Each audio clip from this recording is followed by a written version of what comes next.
انسان جو ہوتا ہے نا، ایک کو ذرا کم کر دیں جی اس کی، انسان اپنی طبیعت کے لحاظ سے کسی نہ کسی کو فالو کرتا ہے،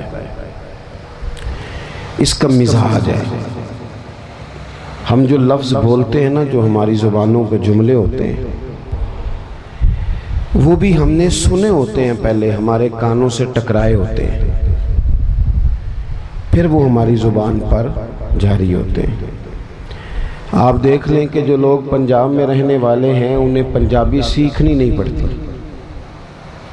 ماں باپ بولتے ہیں، بہن بھائی بولتے ہیں، گلی محلہ بولتا ہے تو پنجابی آ گئی۔ سندھ میں رہنے والوں کو سندھی باقاعدہ سیکھنے کی ضرورت نہیں پڑتی۔ انسان کا جو ماحول ہوتا ہے وہ اس پر پورا اثر انداز ہوتا ہے، انسان اسی کو فالو کرتا ہے۔ بہت سارے لوگوں کے کھانے پر تنقید کرتے ہیں، یہاں سے وہ سفر کر کے 100-200 کلومیٹر کسی اور شہر میں چلے گئے تو ان کا یہ خیال ہوتا ہے کہ یہ انہوں نے مرچ زیادہ ڈال دی، حالانکہ وہ لوگ جب یہاں آئیں گے تو وہ کہیں گے انہوں نے تو مرچ نہیں پوری کی۔ دونوں ٹھیک کہہ رہے ہیں، اصل مسئلہ اس کو اس طرف کر دیں جی، پنکھے کو اس طرف اس کا منہ کر، جزاک اللہ۔ تو وہ دونوں ٹھیک کہہ رہے ہوتے ہیں، صرف اتنا مسئلہ ہوتا ہے کہ ایک علاقے میں، قبیلے میں مرچ ذرا زیادہ کھانے کا رواج ہوتا ہے، شروع سے ان کا یہ ذائقہ ہوتا ہے، اور ایک علاقے میں ذرا رواج کم ہوتا ہے۔ آپ ملکوں میں سفر کریں تو بہت سارے لوگوں کو آپ دیکھیں گے، کہیں گے یہ کیا کھا رہا ہے، یہ کیا پی رہا ہے، یہ اس نے کیا پہنا ہوا ہے۔ ہمارے ہاں اس کا رنگ گورا ہو اسے خوبصورت کہتے ہیں، اور افریقہ میں جتنا زیادہ کالا ہو اتنا زیادہ سونا کہتے ہیں اسے، ان کی نظر میں وہ خوبصورتی ہے۔ تو انسان ہمیشہ اپنے ارد گرد کے ماحول سے سیکھتا ہے۔ ہم نے بھی تیزی سے سیکھا ہے۔ یہ موبائل، یہ ویڈیو، یہ فوٹو، سنجیدہ لوگ اس سے بچتے تھے، پرانے بزرگ بہت احتیاط کا حکم دیتے تھے۔ اب آپ دیکھ لیں کون سا بندہ رہے گا جسے واٹس اپ نہیں کرنا آتا، یعنی لوگ، اچھے بھلے لوگ ایک دوسرے سے پوچھ رہے ہوتے ہیں آپ کا سٹیٹس کون سی جگہ پہ ہوتا ہے۔ یہ دوڑ ہے، سیکھتے ہیں ہم اپنے ماحول سے، چونکہ ہم نے کسی نہ کسی کے پیچھے لگنا ہی تھا۔ بندہ بغیر پیروی کے گزارا کر نہیں سکتا، اس نے پیروی کرنی تھی تو رب نے آسانی کر دی، فرمایا ادھر ادھر نہ جانا، لَقَدْ كَانَ لَكُمْ فِي رَسُولِ اللَّهِ أُسْوَةٌ حَسَنَةٌ، فرمایا ادھر ادھر کیوں بھاگتے ہو، میرے نبی کی پیروی کرو، تمہارے لیے بہترین نمونہ ہے، تمہارے لیے بہترین نمونہ ہے۔ جب ہم کسی کی پیروی کرتے ہیں نا، عام کسی شخص کے پیچھے چلتے ہیں تو کبھی کبھی طبیعت تھک بھی جاتی ہے، کبھی کبھی اس شخص کے بارے میں ذہنوں میں سوال بھی ابھرتے ہیں، حاشیہ خیال پر کبھی کبھی وسوسے بھی جنم لیتے ہیں۔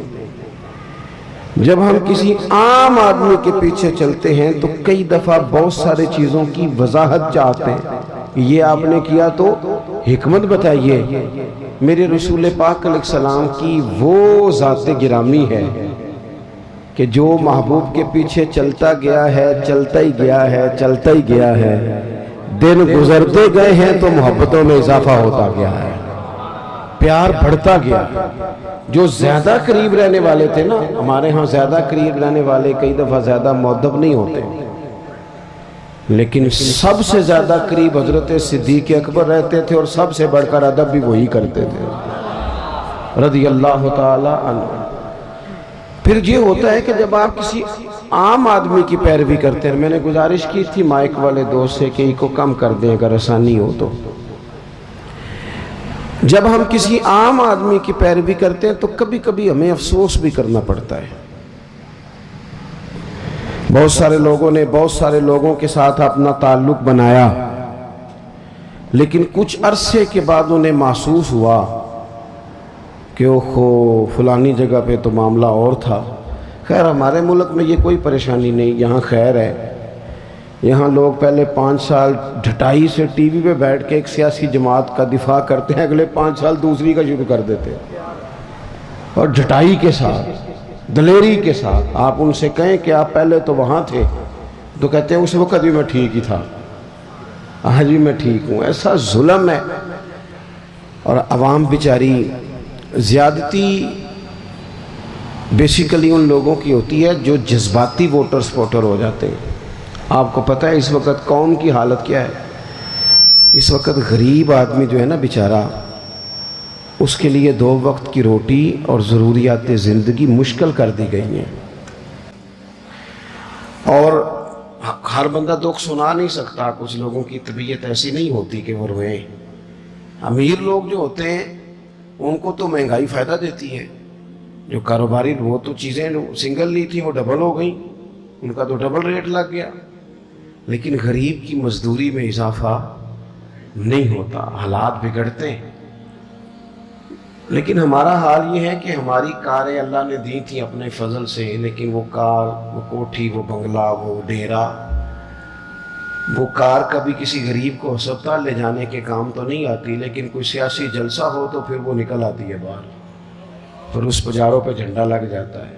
یاد رکھنا، صحیح حدیث میں موجود ہے، نبی پاک علیہ السلام نے فرمایا ہے، اللہ قیامت کے دن تم سے یہ بھی پوچھے گا مال کمایا کہاں سے تھا، اور تم مالک نہیں ہو اس کے، تمہیں امانتاً دیا گیا ہے۔ تم مالک ہوتے پھر تمہیں حساب دینا پڑتا، تم مالک نہیں، امانت ہے، اللہ کی نعمتیں تمہارے پاس۔ ثم لا تسألن یومئذ عن النعیم، ایک ایک نعمت کے بارے میں تم سے پوچھا جائے گا۔ تو حضور فرمانے لگے یہ بھی پوچھا جائے گا کمایا کہاں سے تھا، اور یہ بھی پوچھا جائے گا کہ لگایا کہاں تھا، تم نے حساب دینا ہے۔ یہ جو میں نے فلانے چودھری کے سپورٹر بن کے فلاں کر کے دفتر بنا کے مال لگایا، تو اللہ نے پوچھنا ہے کہ غریب تو ترستے رہے، ایک ایک سرکاری بیڈ پہ 3 لوگ لیٹے رہے، یہاں تو رات کو مائیں اپنے بچوں کو کہانیاں سناتی رہیں کہ بیٹا 6 کو مہینے مشکل ہے تمہارے باپ کے۔ یہاں تو بڑی عید والے دن بھی اس کو گوشت ملا جو اپنی عزت کی پرواہ نہ کی اور شاپر لے کے مانگنے چلا گیا، اور اسے چودھری صاحب نے کہا لائن بنا لو، لائن۔ تو بتا رب نے جب تجھے دیا تھا لائن میں لگا کے دیا تھا؟ لائن میں لگ کے تو نے لیا آج تو۔ اور پھر ایسی زیادتی ظلم کی بات ہے، توتے کے بھی لے گیا تھا 4 بوٹیاں پھر آ گئے۔ تو کہہ رہا ہے جو خدا، جسے خدا نے اپنے فضل سے دیا ہے، خدا نے ان کو عطا کر دی خواجگی کہ جنہیں خبر نہیں تھی کہ روش بندہ پروری کیا ہے۔ اور حضرت وارث شاہ نے کہا تھا وارث شاہ مان کری نہ وارثاں دا، رب بے وارثہ کر کے مار دئی، ڈر اس کی بے نیازی سے، اور بے پروائی بے ایک سجن دی جتھے کسے بھی پیش نہ جاوے، انہیں تاجاں والے در در رولے تے منگتے ہیں تخت بٹھاوے، اوے سجنا کسے نکارا مل دئی، کوئی کعبے و خالی آوے۔ تو یہ اگر اللہ کبھی عطا کرے تو پھر اس پر اتنا زیادہ تکبر، اللہ تعالیٰ معافی کی توفیق عطا کرے۔ تو بات جو عرض کرنے جا رہا تھا وہ یہ ہے کہ ہمارے ہاں کچھ لوگوں کے پیچھے چلتے ہیں، پھر انہیں اندازہ ہوتا ہے کہ اوہو یہ جس کو میں سیاسی لیڈر مانتا رہی ہے تو بندہ ٹھیک نہیں تھا۔ لیکن کائنات میں ایک ہستی، صرف ایک ہستی ہے میرے رسول پاک کی، غیر مشروط اطاعت کرو اور مبالغے کے ساتھ چاہو، اور جس اینگل سے ٹٹولنا چاہو ٹٹول لو، تیری صورت تیری سیرت زمانے سے نرالی ہے، اور تیری ہر ایک ادا پیارے ادائے بے مثالی ہے۔ آپ کو لوٹنا نہیں پڑے گا، آپ جتنا حضور کو پڑھتے جائیں گے نا، جتنا ہمارا مسئلہ یہ ہے کہ ہم ہیں سارے جذباتی مزاج کے لوگ، جذباتی، یعنی وہ ہمارے ہاں رواج بن گیا۔ نقیب صاحب آتے ہیں نا جب وہ سٹیج پہ، تو وہ پھر بیچارہ 2 دفعہ بھاگ کے ادھر جاتا ہے، 3 دفعہ ادھر جاتا ہے، پھر وہ کہتا ہے تیار ہو جاؤ میں جملہ دینے لگا ہوں۔ تو جملہ دینے لگا کہ ایٹم بم چلانے لگا ہے؟ دے جو دینا ہے تو نے جملہ، کیا تیرے جملے میں کیا چھپا ہوا ہے؟ سیدھی اللہ رسول کی بات کر۔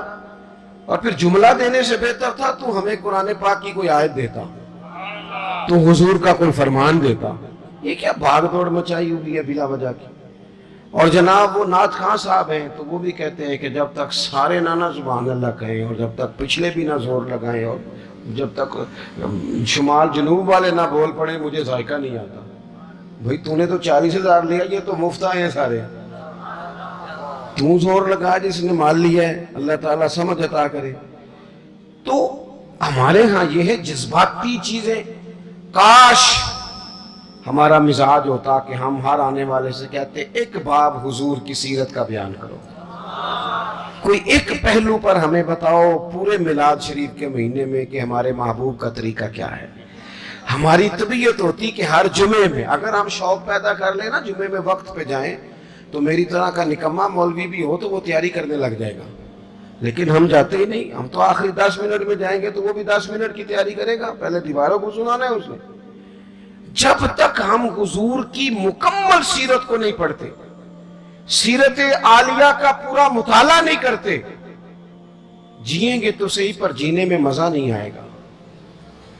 جن لوگوں نے مکمل پڑھ لیا تھا نا, محبوب کو دیکھ لیا تھا, سمجھ لی تھی چیزیں, اپنی فہم میں اتار لی تھی, ان کو پھر لطف آیا, جینے کا بھی مزہ آیا اور دنیا سے جانے کا بھی مزہ آیا.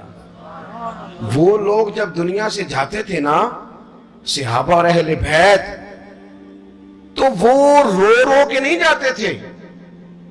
ان کے مزاجوں میں, لفظوں میں, جملوں میں کوئی مایوسی نہیں نظر آتی تھی. وہ یہ نہیں کہتے تھے میرے بچوں کا خیال کرنا, وہ یہ نہیں کہتے تھے اوہ فلانے کی چیز کا دھیان رکھنا, ان کو یہ نہیں کہنا پڑتا تھا فلانی جگہ بڑی مشکل ہے وہ حل کر دینا. بلکہ وہ تو بچے چھوٹے چھوٹے ہیں, گھروں میں بیٹھے ہیں, بیویاں بیوہ ہو رہی ہیں, لیکن وہ جب میدانوں میں تیر کھاتے تھے تو کہتے تھے رب کعبہ کی قسم آج تو اللہ نے کامیابی عطا کر دی. وہ تو کہتے تھے کامیاب ہو کے جا رہے ہیں, کامیاب. حضور کی سیرت مبارکہ پر غور کیا جائے, اپنی زندگی کو سنت اور شریعت کے سانچے میں ڈھالا جائے. اور سنت اور شریعت ظاہری اولیاء کا نام نہیں, فقط اولیاء بنا لینا دین نہیں.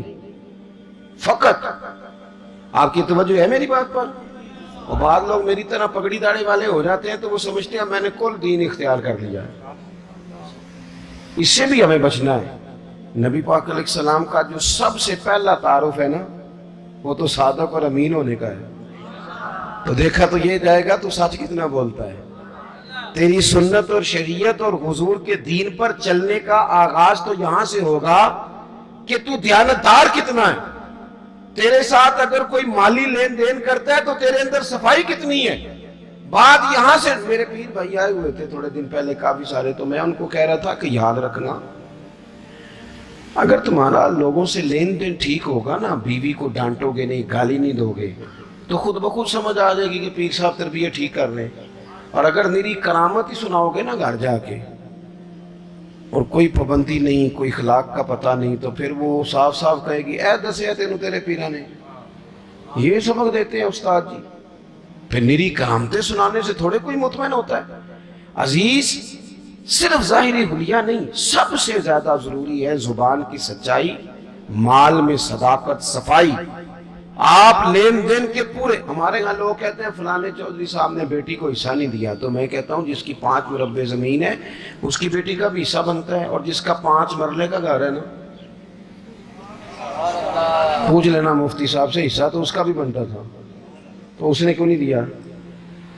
صرف یہ آپ نے بڑے آدمی پر ہی الزام دینا تھا, گفتگو ہی کرنی تھی. جب تک آپ اپنے معاملات میں پوری صفائی نہیں رکھتے, جب تک آپ دیانت کا مظاہرہ نہیں کرتے. آج کل ہماری دیانتداری اس طرح کی ہے, ہمارے ایک دوست بتانے لگے کہ ایک آدمی گزر رہا تھا تو اسے جوتے کا ایک پیر مل گیا. جوتا بڑا مہنگا تھا, نیا تھا, ڈبے سے کسی کا گرا تھا, ایک پیر ملا. اس نے ڈھونڈنا شروع کر دیا کس کا ہے جوتا, کس کا ہے, کس کا ہے, کس کا ہے. وہ گلیوں میں آوازیں دیتا جا رہا ہے, اور کسی کا جوتا گر گیا ہے. تھوڑا سا آگے جا کے نا اسے دوسرا پیر بھی مل گیا, اور اس نے مالک ڈھونڈنا بند کر دیا. اس نے کہا ٹھیک ہے اب ضرورت نہیں. جب تک وہ ایک تھا نا, دیانتداری عجیب ہے نا. یعنی کسی کو کہے نا یہ مرغا بیمار تھا تو ذبح نہیں ہوا تو مر گیا ہے, تو وہ کھائے گا تو اسے الٹی آئے گی, کہے گا یہ حرام ہے. صحیح کہہ رہا ہوں؟ میری بات ٹھیک ہے؟ وہ مرغا جو 500 کا ہے وہ حرام موت مرا سیبا نہیں ہوا تو وہ کسی کو کھلائیں تو الٹی آتی ہے. بھئی اس پہ الٹی آتی ہے تو 50,000 حرام کا ہو تو اس پہ الٹی کیوں نہیں آتی؟ 50 کروڑ حرام کا تو اس پہ الٹی کیوں نہیں آتی؟ یہ کیا بات ہوئی کہ اگر تھوڑی چیز ہے تو معاملہ اور ہے، بڑی ہو جائے تو؟ مجھ سے ایک دفعہ ایک صاحب نے پوچھا، انہوں نے کہا کہ عیسائی کے ساتھ روٹی کھانی جائز ہے.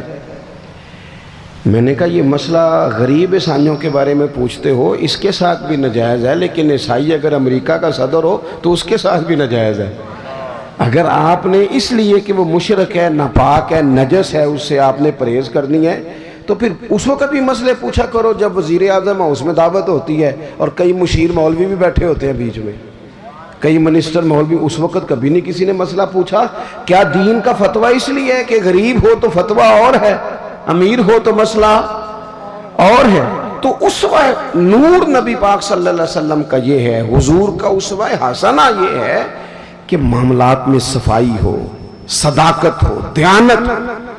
آپ دیکھیں حضور کی سیرت کا حسن یہ ہے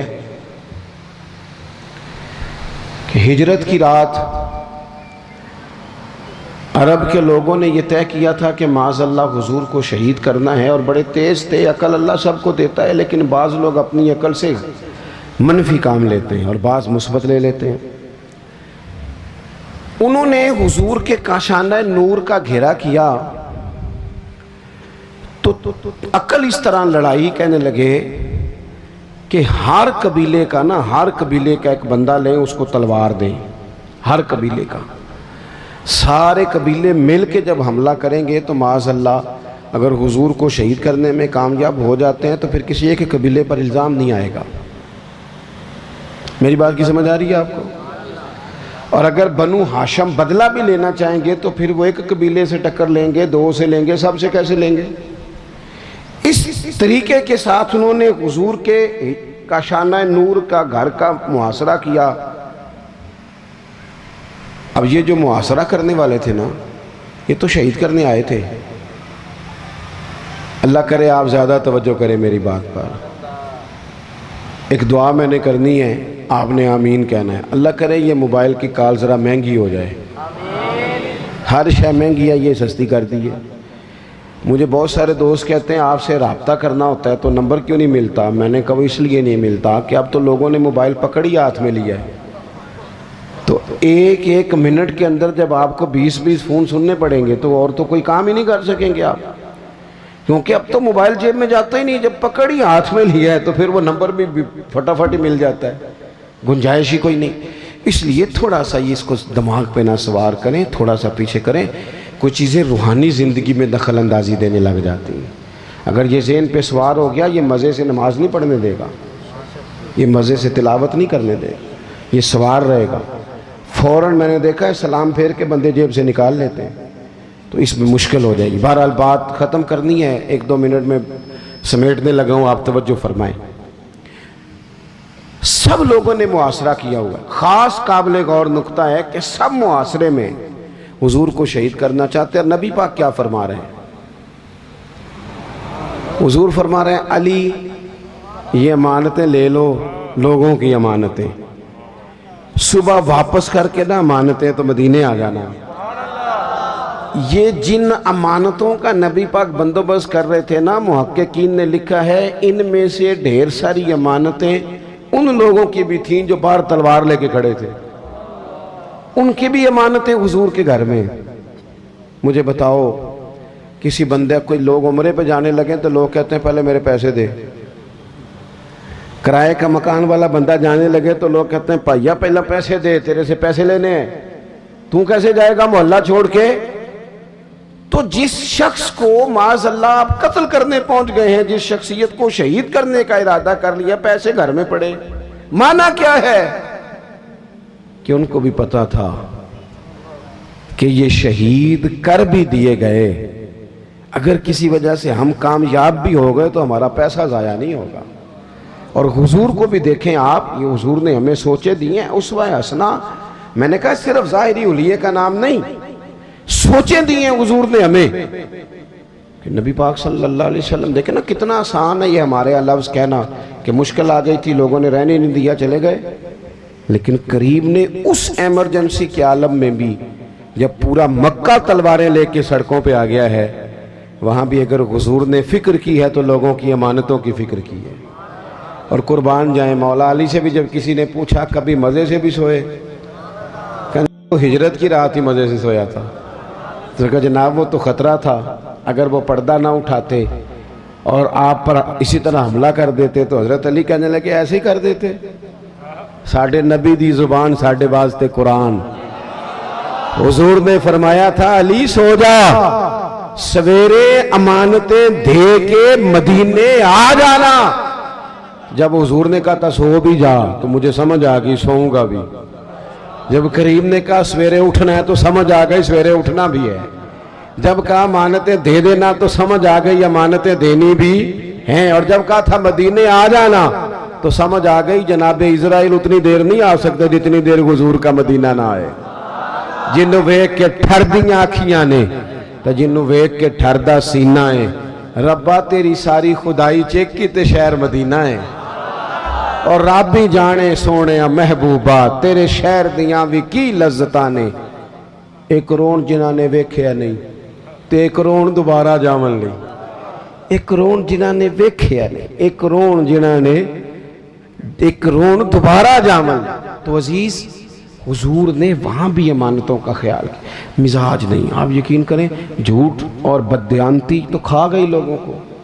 بیوی کہہ رہی ہوتی ہے کہ چل تھوڑے پیسے دے دیا کر، سچ تو بولا کرنا، لاہور جاتا ہے تو لاہور کا ہی بتا کے جایا کر۔ ماں کہتی ہے پتر تھوڑے وعدے کر پر سچے کر۔ کیا کیا ان حکمرانوں نے؟ اب تو میں تو کئی دفعہ کہتا ہوں ان سے تو کوئی امید ہی نہیں۔ اب پچھلی حکومت کہہ رہی تھی اس سے پچھلی نے مہنگائی کی ہے، تو یہ کیا کہہ رہی ہے؟ تو کی کس نے ہے؟ اور حال یہ ہے کہ کچھ لوگ اس حکومت میں بھی تھے اس میں بھی ہیں۔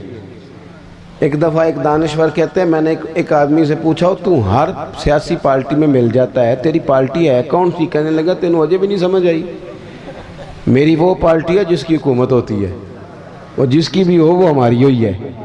آپ لوگوں کو سمجھنا ہے، مجھے سمجھنا ہے، نمبر پلیٹیں بدلنے سے انقلاب نہیں آتا، انجن بدلنے سے آتا ہے۔ تو میں بات اسی پر ختم کرتا ہوں کہ اپنی زندگی میں اسوہ حسنہ کو اپنائیں، یہی ہمارا اصل ہے، اسی میں ہماری نجات ہے۔ اللہ تبارک و تعالی ہمیں اس کی توفیق عطا فرمائے۔